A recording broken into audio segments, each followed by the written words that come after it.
Welcome along to the video games podcast that gives you the same feeling as turning the lights off, cocooning yourself in a blanket of duvets, pouring out a tea, a coffee, if you will, a hot chocolate maybe, popping on the noise-cancelling headphones, and then having an epic gaming session until the very early hours of the morning, preferably on a weekend so you're not tired going into work the day after. This is Press X to Continue, and you are very welcome to join us here in the Continue Club. You absolute exy beasts, the lot of you. My name is Stefan Powell, and I'm joined as ever by the actor. I say as ever, I know, but you've been busy, you've been away for a while, so back once again as we were, the streamer, all-around good egg, Einel Tomlinson is here. Hello, Einel. Hey, good to be back, Stefan. Good to be back. I've missed this. I've missed it. Yeah. Won't lie. Yeah. It's good that you get stuff off your chest, you catch up, you have a little chin wag, and you go about your day. It's lovely, isn't it? It's fantastic. I've always said this. It's hard, especially the older you get, to find people to be able to talk about video games on a regular basis. So it's really nice. Yeah, I always feel better after we recorded one of these than I did before we started, which is I'm going to say that's a good thing. I've got a little thing for you, Stefan. Before we begin, because I know you love your PlayStation, right? Yeah. Well, I've done some digging. I found this fantastic. It's not endorsed. Found this fantastic thing called the Mem Card Pro 2. You can't really see it. Right. Okay. Basically, I'm writing it down on. I'm writing it down on my notes. It's now. like a universal, ultimate PlayStation memory card for your PlayStation 1 and 2. Basically, you plug it in. It can save any game without any limits on your data. Remember back in the day where you had to keep finding a new memory card or buying a new one, or having to transfer it over. This one can save all your games. And whatever game you plug in, it automatically detects what game that is, loads up your save. Look at this. Einel is on the. Are you practicing for QVC or something here? Is that what, after the tour? Is that what you're going to go? I've only got 5 of these to ship. They're going to go into the warehouse. We only have 5 left in the warehouse. The phone is already ringing. To be fair, I can see you on QVC. I don't think it would work. So let's say hello once again to Imogen Mellor from yours truly, off of PC Gamer and the Gaming Bible in the past. Hello, Imogen. Welcome back. Thank you so much for having me again. I think there are only 4 to shift now. I know. Oh, we are. Good. There we go. See, we've already got a taker. Look at this. He's on. He's getting so that 12%. Many save games. Never have to worry about the battery dying. So you didn't get scared off by us talking about Resident Evil last episode then, Imogen? No, I my knees were shaking, but I was sat down, so I think I can stay put for a little while longer. That's good news. We're also joined again by Dan Krupa from RKG Video. Krupa, thanks for being back. No problem. I hear we've got 2 left. They make an excellent stocking filler. Okay. They are flying off the shelf. They're flying out of Einel's court.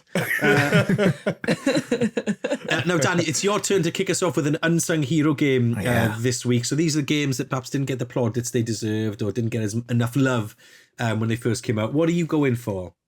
So following on from Imogen's, because Imogen name-checked a hero from when she was a child, which depressingly was on the Nintendo DS. Sorry. You're too young, Imogen. You're not allowed to say things like that. I did think that last week. I was like, jeez. Okay, mine's from when I was a child, which is the Amiga 500. I don't know what that is. I know. It was made out of stone and glass. Really? So the Amiga 500. So icon of British gaming. I think this is an era that time has actually forgotten now.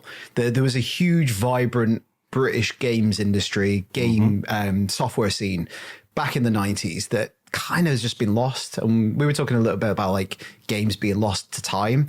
All those games have been lost. And one that I think people do remember, but probably needs celebrating more, are the Lemmings. Oh, yeah.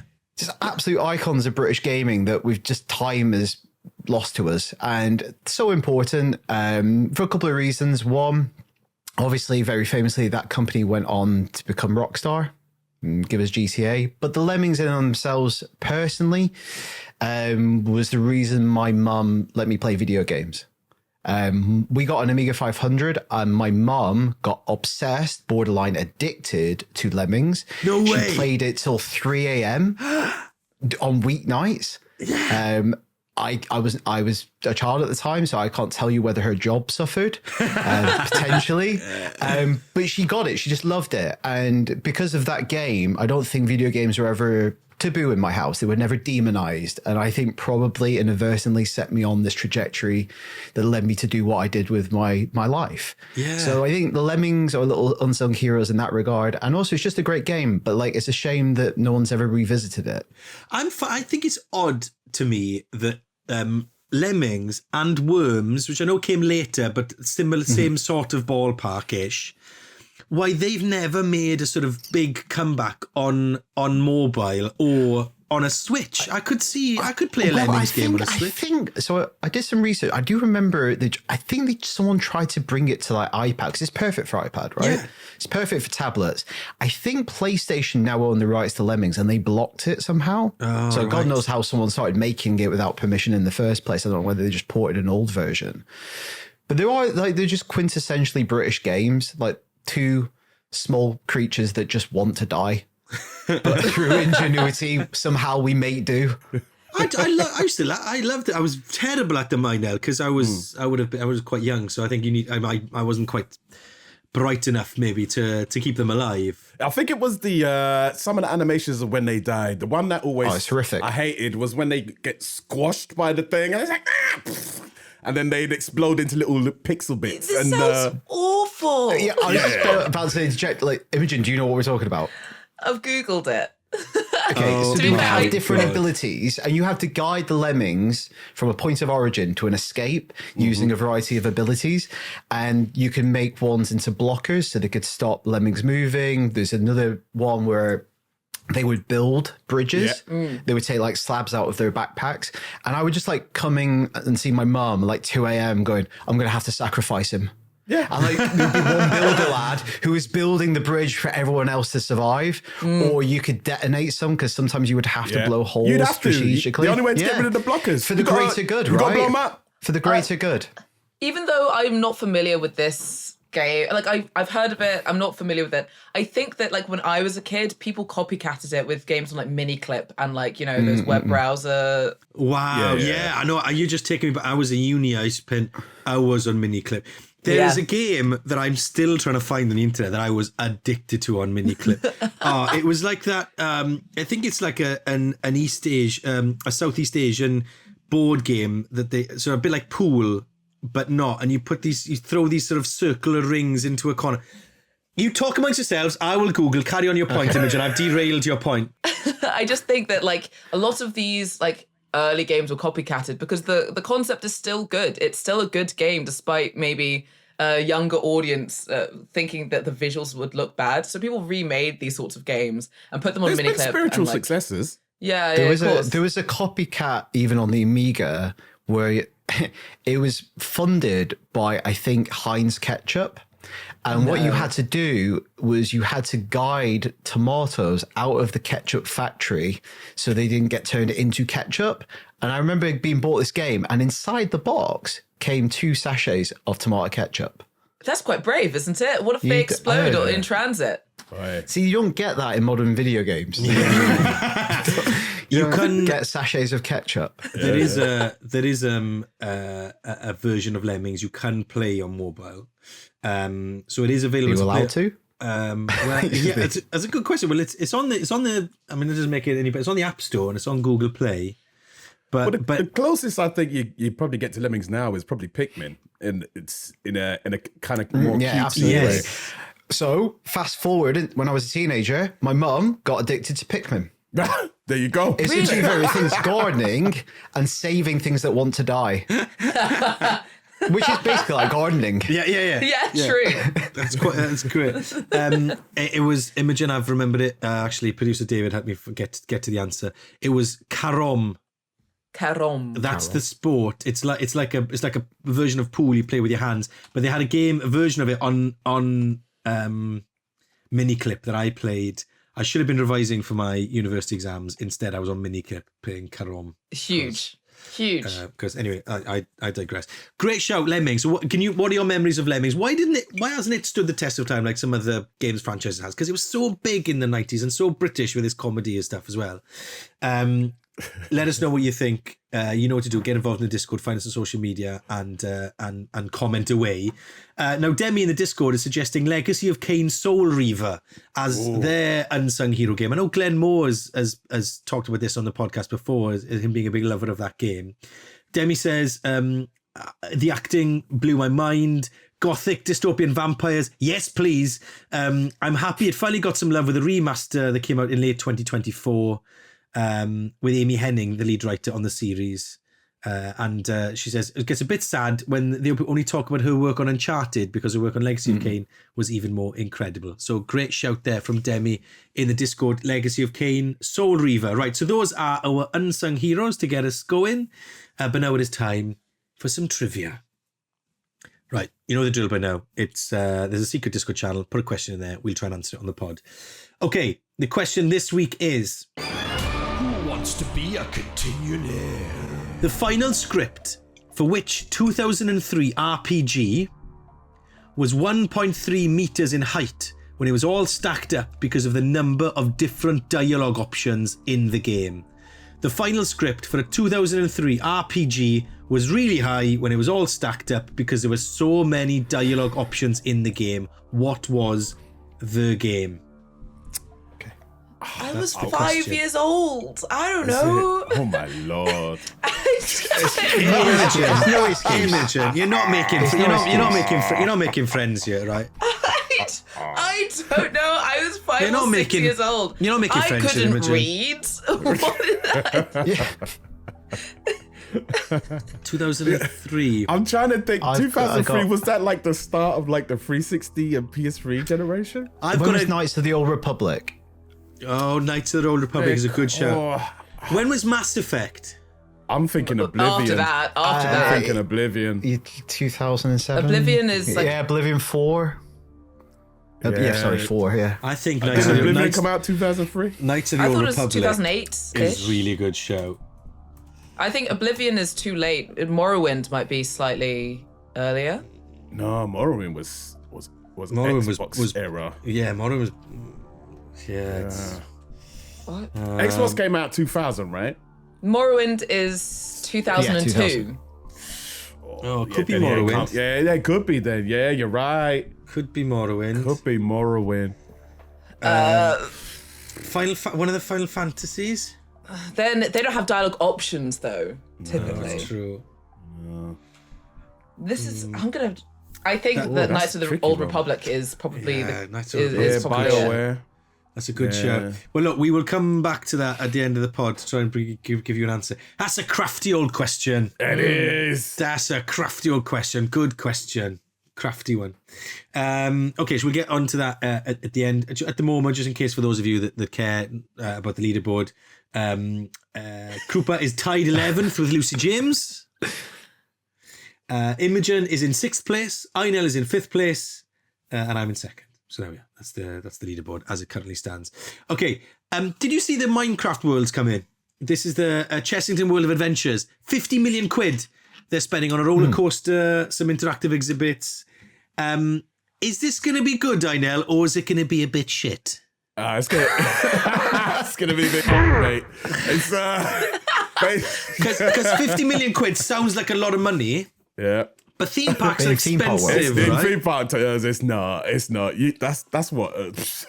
Chump change. That's chump change. Yeah. The only reason they're doing it is because Universal's opening up Super Nintendo World down the road. That's the only reason why they're doing it. Is they have to kind of compete.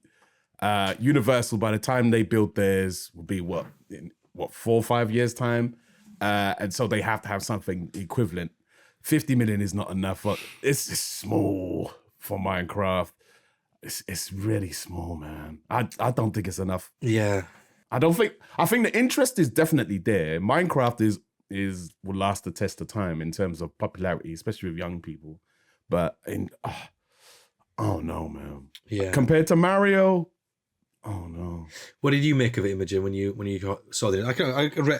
This flashed up on the news program I was presenting, and it came up, and we ended up having a chat off the back. And I got on papers. Oh yeah, Minecraft element of a theme park makes total sense, great. But then when you do start thinking about it, I genuinely think that like games and theme parks, I'm kind of wondering why it wasn't a bigger thing before. It kind of makes perfect sense. Yeah. I am interested why it's Minecraft and it's here, like a Chesterton World of Legend. I wouldn't have paired those two. I wouldn't have guessed it would have been that.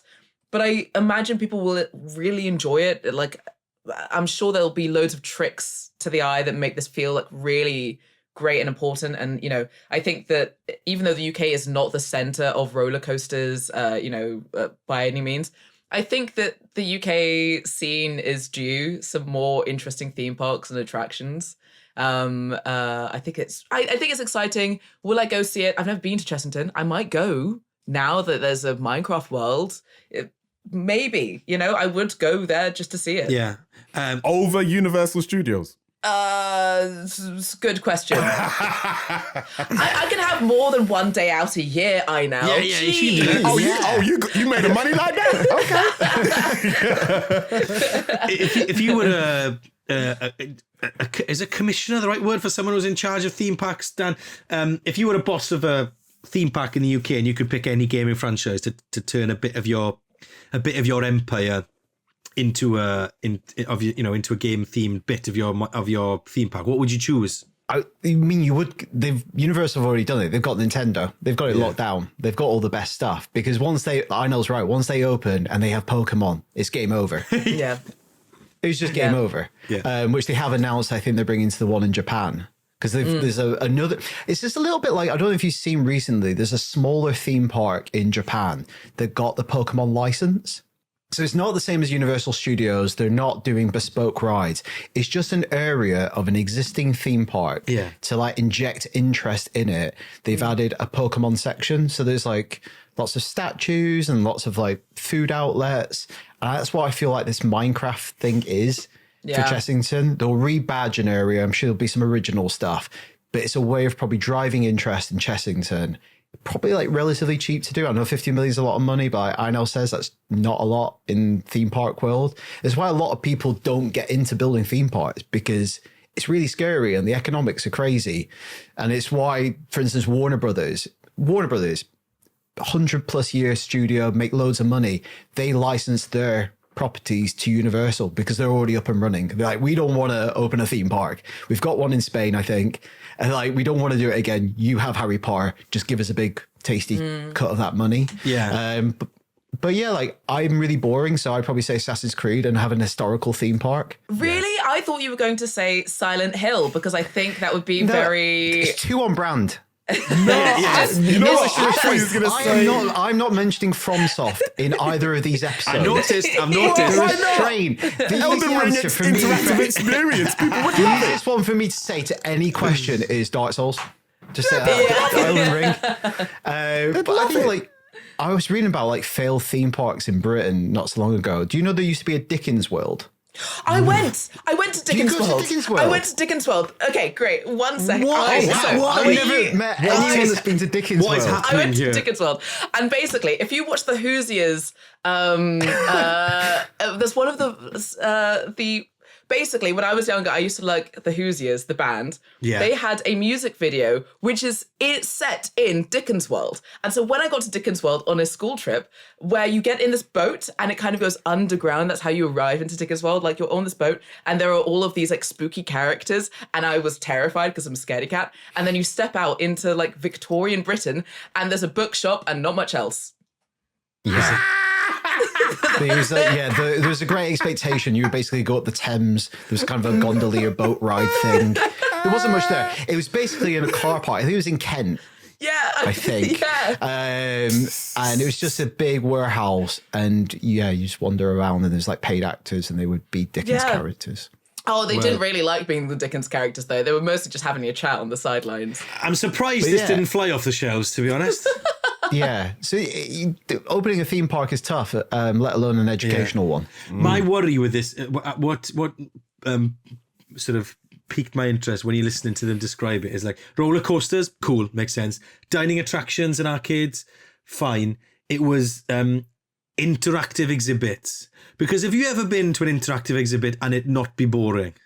Have you ever been to an interactive exhibit that's fun? what do they mean? Yeah, when you go to like museums and stuff, like stamp collecting and things like that is usually the traditional one that they. Yeah, that's fine. It may be like photo opportunities. Like Maybe. a lot of places now have like Instagram or social media, like things to take your photo with. Yeah. Because then you share it and then you promote the theme park. I want that photo. I hope I'm wrong. I hope it's amazing, and I hope it turns out to be really cool and be like, oh yeah, this is great. But we shall see. Are you excited about it? What do you think about the Chessington Minecraft adventure?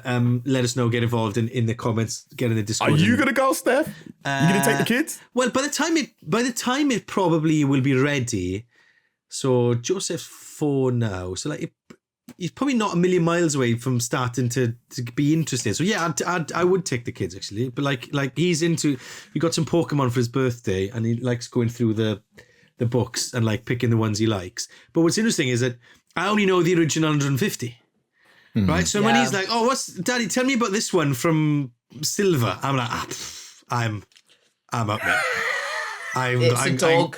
I got nothing for you. It looks like a sheep. I don't know. So yeah, we'll no doubt be trying some of those. Now, something that has come up in the Discord recently was a conversation because people were watching Fallout, the TV show, which I need to finish the series. People were asking, what would you wish worked in real life like it does work in the games? So the inspiration for this conversation was in the Discord off the back of the idea that painkillers could have instant impact on things like headaches. Just how, Medipacks fix everything in Fallout and restore your health instantly. Some suggestions from the Discord. So Johnny would love to have fast travel in real life. I think you've nailed it, Johnny. I think that's what I don't know, I don't know. I love the idea of traveling. Yeah, so do I, but I also love getting somewhere on time. Yeah, no, I like getting places, but like I enjoy the traveling. And sometimes I've been on some trips where traveling was way better than the actual destination like event. Like getting there was more fun. It's very philosophical. Yeah. Thanks, man. Yeah, it's all about the journey, not about the destination. There you go. That's good. Okay, fine. Well, like Johnny, there we are. You've sparked some conversation, Johnny. Quest markers, says Moogie. There we go. That would be good, wouldn't it? Like if you have little quest marks. Isn't that what Google Maps is? Just True. Do you know what I mean? Yeah. Not necessarily question. I would like objective reminders. Okay. That's Objective reminders would be nice. I've literally been looking like at a pair of glasses because I need to get a new pair of glasses. I've been looking at the even realities, and I'm like, oh, I might do it. I was going to say, like, you would like a HUD. I was about to say. Yeah, so the even reality glasses are literally like a small monochrome not monochrome, but like it's like a green text display, like the old 80s kind of sci-fi that you'd get. Yeah. And when you look up, it just shows you like your reminders, your calendar, if you've got any notifications. Then when you look down, it disappears again. And so it's not distracting. It's not a thing where you have to interact with it like some of the other ones. It's just there's a reminder. Boom. And I'm I'm on the edge of getting. I'm on the edge. I need some new glasses. I'm on the edge. I think it's close because I was going to say, if not something that's impossible, like fast travel, something like a menu where you talk to someone and it goes, yeah, this is who this person is. The last time you spoke to them, this was the quest that you did together. That's good. That's good. That would be perfect for events. Yeah, and basically not the HUD so much as when you go into a menu and you go like crafting your recipes, like all of the recipes that you've made and like remember how you made them. Basically like information about what you had done and when When who you're people cooking. are. I would love that. I'd love that with one caveat. I definitely don't want this in life. I don't want like Imogen will remember that. Oh, she will. Not Imogen. I think that anyway. I go home anyway thinking, well, I'm all going to remember that, aren't they? Too late, Dan. If you're thinking it already happened. Yeah, exactly.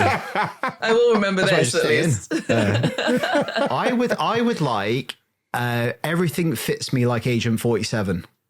Oh, yeah. That is I good. bought a jacket the other day. Love this jacket. Fits great. Arms too long. Annoying. Had to send it back. Agent 47, no matter what. Police officer, chef, clown, model, all fits. All of it. And you know what? Like my sort of weight has fluctuated a bit over the last year. Some of my favourite get-ups don't fit me anymore. Inconvenient. You know? And that is Been there, bro. sad. Been there. Yeah. I've got a whole wardrobe of suits I can't wear. Ah, that's a great show. That is really good. I think. This is also a good one from the Discord. Saves coming. I'd love to be able to do things over and over again until they end up the way I want them to be. That's great. Life is Strange. There's a game for that. Life is Strange. No, that is true. that entire game. I don't know about that one. I don't know about I that think one. that's- You like the That journey, makes you you like things It'll going make wrong. you so lazy. Because you'll do something badly, you're like, nah, I'll sort that out. And go back and then sort it again. You never have to plan again. Yeah. Oh, no. Okay, well, good shout. Well, look, if you've got any suggestions, you can add them to the growing list in the Discord. Get involved and do that. We've also got. I know. Where's your have you got your gavel in the new studio? Hell yeah, of course I have. Get the gavel out. It's time for the XC Council. Right. Oh, incredible. Yes. Right. Well, obviously it's supposed to be on the table, so it's louder. Because I'm holding it. Yeah. We're calling the XC Council. So for months, Imogen, we were doing this without a gavel. It was problematic. But then Einel, there's so much he cares about the podcast. He bought one off Amazon. So we've got a gavel now. Right. So this is where we assemble the XC Council to pass judgment on some questions that have come in from the Discord. Okay. We'll do Chappers' question first, which is this: are gamers too nostalgic? Or is the industry not making games like it used to? Is this why remasters are so popular? And when we always go back to a new playthrough of Skyrim or The Witcher or whatever, rather than risking a new title? Are we too nostalgic? And I think by association, Chap is saying, is he too nostalgic? What do we think, Imogen? I think yes, but also no. Because I think when gamers are nostalgic, it was often that these games are the first to do something and they get it right. And then later on, some games go, oh, they got it right, but we could probably improve on that. Which means that we go back to some games and systems feel old and they feel slow or sluggish or not optimized. But they were sometimes the first games to get something right. Case in point, Overwatch. A lot of people who didn't play Overwatch when it came out go and play Overwatch now, or, I was going to say Overwatch 2, they've just removed the 2, so it's Overwatch again. They're like, oh, why wouldn't you just go play Marvel Rivals? And I'm like, no, you don't understand. When this game came out, this was it for, hero shooters. It felt like nothing else that had come before. Because you now have loads of games that feel like they've taken this inspiration and they've built on it, it doesn't feel original anymore, and it feels sometimes dated in, its character design or anything like that. And so, yeah, I think, yes, nostalgia is marring a lot of what people think about games, but I think there is a good reason why, we have to be nostalgic and have to, feel good about the way games used to be. Yeah, okay. Any advances on that, Dan? What do you think? I agree. I think people are nostalgic because I think there's a slight cognitive bias. You remember the good stuff and you forget the crap. So you just go, oh, games were better. No. You just don't remember the rubbish ones. Time has discarded the dross. You go play back a load of old games and you do an overview. There's just loads and loads of rubbish in every era. And it's just the ones that we've retained are the classics. You go back to I can't remember what games were name checked, like Skyrim. Yeah. Because it's a classic and there's a reason to revisit classics or ones that our culture has gone, hey, we'll remember this one. But yeah, I think there's good and bad in every era. And it's easy to get nostalgic for something because maybe it meant something to you at a certain time in your life. So that enhances it sometimes as well. Yeah, I think I know it's not necessarily nostalgia, but I think they're not making games like they used to. It's more that maybe because of the financial pressures of the industry now, we talked about, they're making games that are more likely to be successful. And so therefore you make what's worked in the past. It's the same problem with Hollywood to an extent. Yeah. It's a business issue. Dan was referring to it earlier in terms of this country in particular. We had just loads of bedroom coders where people were just coding games in their bedrooms and then selling like thousands of copies and then just in the back of magazines and things. And then people would oh, we need a port of this game. Someone would just port it in their bedroom. It's ported to the Commodore now. Now it's on the Commodore. And it's oh wow. The gamer, it's that one person just I love that. But it's but also I think there was more restrictions in development back then because we didn't have like all the fancy tech. Now we have less restrictions in terms of the ideas. You can kind of make any idea come reality now because we've got so many amazing engines and processors and computers that can create like fabulous graphics. Back in the day, they had when they were developing things, there was so many different restrictions, like in terms of like memory limitations and things like that, that they had to kind of work around that. And because of that, interesting games kind of spawned off the back of it. And I think that's why we remember it, because we were the first to experience those interesting games. Yeah. And then now, like as it's evolved over the time, obviously loads of developers have evolved and game practices have evolved. But that I don't know, that ability to kind of create something out of this like tiny little bit of dirt is gone. Now we've just got like people just expect fancy graphics and everything. And it's like Yeah. So, okay, let's vote on this. So, are we saying gamers are too nostalgic? Imogen, you saying yes or no?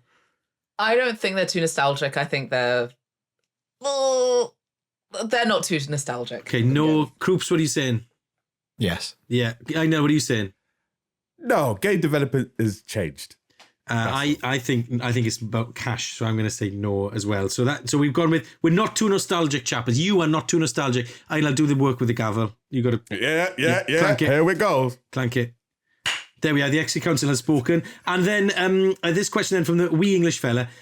It's a tricky one. We'll have to give this a bit of thought, I think. The question is, how old or young is it okay for your kids to watch you game?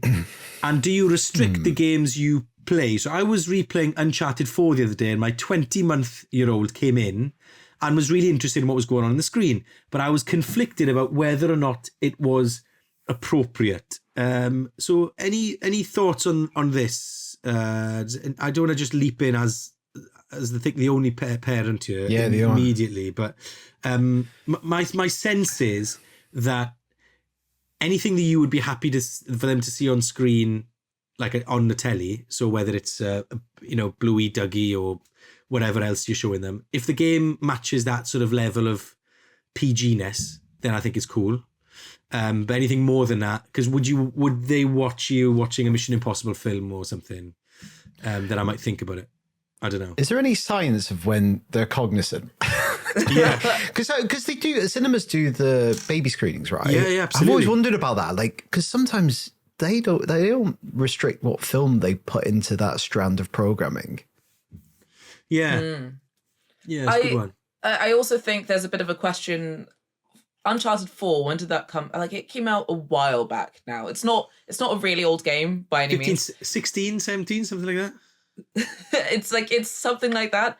I think there's also, like, if a kid was to see the original Resident Evil on a screen versus something that's more modern, I think that has a big impact. Like what was something considered an 18 at some point will change, and I think that kids are less bothered by things that feel and look really old now. I think they just kind of don't consider it as like horrible or scary. So I think that also changes. It depends on like the age of the game. If it's like The Last of Us 2, that's quite realistic comparatively, and I would not show that to a kid. What do you think? I know.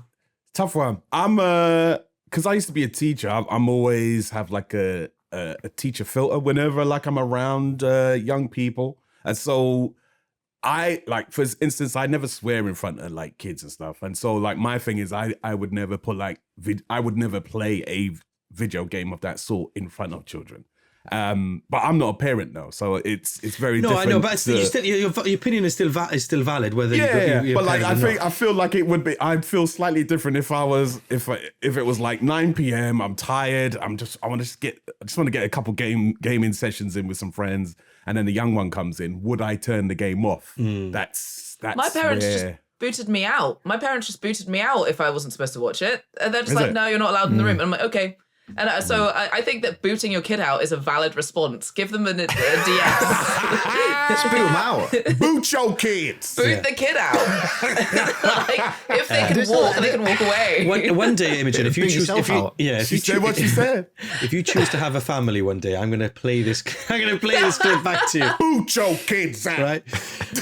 So look, it's a tough one. I think ultimately there's no right or wrong answer. I wouldn't. Firstly, don't ever feel guilty about your parenting choices because it's hard and you're doing the best you can. So that's cool.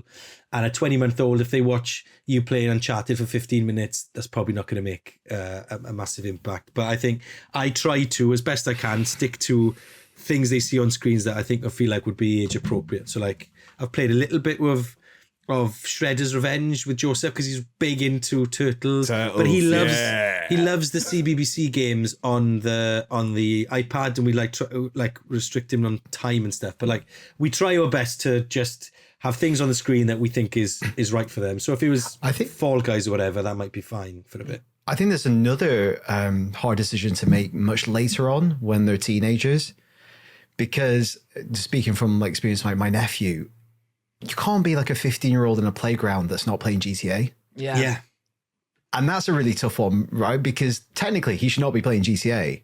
But also, do you want to be the kid at school that doesn't have GTA? I don't know. Like that's another really difficult one that to conversation navigate. is going to get resurfaced again this year. Yeah. 100%. Yeah, I'm already readying myself for the radio conversations that we're going to have on that stuff. I can remember having a conversation with my sister about when they should get my nephew Call of Duty, because like when he's playing Fortnite, and Warzone's basically Fortnite. Just, you know what I mean? And I was like, yeah, but actually maybe keep him off the main story. You know what I mean? So like there's nuance around there. Ultimately, you're doing your best, so don't panic. And let us know what solution you come up with, because it's fascinating. Loads of parents listen to the pod. And if you've got any advice, by the way, for the wee English fella, then let us know. Put it in a comment on this below, or put it in the Discord. And we haven't come up with an answer for you here, but we say it's an we're going to continue this conversation onwards, I think, but you can still gavel it up.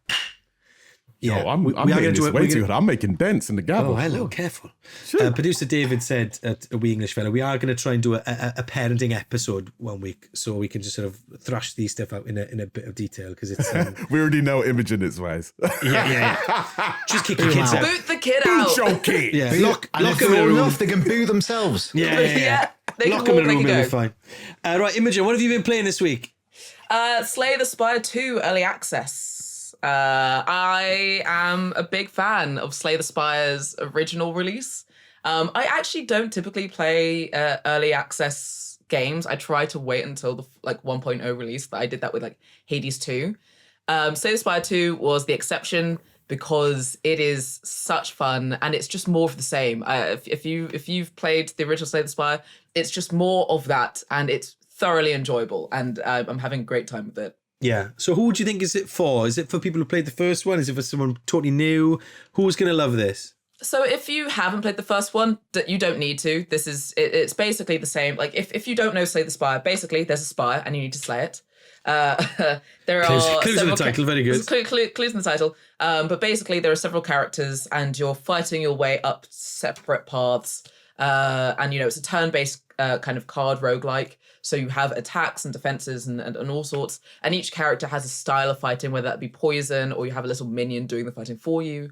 Different abilities and relics. And the thing is that getting to the top, not necessarily difficult, but you have ascending difficulty with each character. So every time you get to the top, it unlocks a new level of, okay, this is more difficult. And you keep doing that over and over. And it's more about finding runs and finding combinations of cards that you really enjoy. It's basically for anyone who loves, a roguelike, who loves sitting there and thinking a little bit too much about the next move. It's for anyone who likes Balatro, anyone who likes Inscryption, anything like that. It's really good fun. And everyone who likes Slay the Spire 1 is, raving about Slay the Spire 2. The great thing about it, though, is that the original Slay the Spire release in early access had these really, MS Paint drawn card faces, which eventually you can unlock and basically revert the nice art back to the kind of crap art. And because I'm playing in early access, a lot of that crap art is in, as it's just someone who in MS Paint who has just drawn an outline of a monster. Yeah, I mean, they're just trying. They haven't got the artist to make this stuff yet, but the game is ready, so they've just released it with some assets that are just not designed for final release. And there are some effects on the cards where there is just a magnifying glass drawn in scribbled pen, and it's just nice to see that like you can see the game being developed before your eyes, but that will be changed eventually. But for now, it's just really fun. It's a co-op game, right? So do you tend to play it on your own, or do you tend to play with people? Do I have friends? Is that what you're asking me? Because some games are like, they're designed to be played with people, but you end up playing them on your own, or vice versa, or whatever. No, I've not played the co-op yet, but I've heard it's really good. I've had a couple of offers to play, but I'm just too busy with my other friends in real life to play. Yeah, that's exactly what's happening. I've not played co-op yet, but it is good. It's so fresh off the release date that there isn't a Metacritic score for it yet. You can get it in early access for 20 quid on Steam. Let us know if you're playing Slay the Spire 2. I mean, Imogen's got so many people offering her to play that she probably won't be able to fit it in. But if you did want someone to play with, then I'm just suggesting find Imogen on social media. Yeah. Please do. Right, okay. The big question from today's show. So this is where the producers who've been scheming behind our back come up with a question that we try and answer here at the end of the recording. It is 3 a.m., right? You've been booted out of your parents' room because they don't want you to see that they're still up playing Lemmings. Your mind drifts to all of your amazing days out at theme parks across the UK, including and especially Dickens World. You're imagining a new roller coaster for a new game. What is the best game for the roller coaster to be about? So basically, what's the best game for a roller coaster? Portal. Oh, that's a great shout. Oh, here we go. That is a great shout. Winner. Yeah, because you're going with all the different holes and stuff. Yeah. You could have it could be a dual coaster, blue and orange tracks. Yeah. That would be really cool. So you could have them going. There used to be this roller coaster in Universal Studios in Florida called Dueling Dragons. Dueling Dragons! And your feet used to dangle off the front. And then there would be bits where it was like an inverted coaster like Nemesis, and you would go towards each other and then go up. So you could maybe do kind of interesting gags where it looks like you're looking at your coaster through a portal, but it's actually the other coaster. Oh, see? Hire this man. Yeah. Chessington needs you, man. Yeah, that 50 million should be yours. On the phone. Yeah. No, I've actually got an offer from Thorpe Park. So. I was just going to be really basic and say Resident Evil because we were talking about it last week and it would be really scary. But no, this is not much basic. better. Basic would have been Roller Coaster Tycoon. Yeah, that is. Oh, I kind of love that though. The unfinished roller coaster tycoon. Yeah. I think that maybe a good one would be, though not a current series, and Bioshock. I would love Bioshock is good. Kind of like Going on the War. Rapture. Yeah, the Rapture. That's nice. Kind of you're kind of exploring, or the more recent Bioshock, like where it's kind of in the sky, like between islands, and then something like that. I think that'd be really good. Or Dishonored. Oh yeah, with the skyhooks. Yeah. Or Dishonored. I think that like anything that feels like Dickens, because Dishonored and Dickens World were one and the same, really. So a Bloodborne coaster. Yeah, that sort of thing.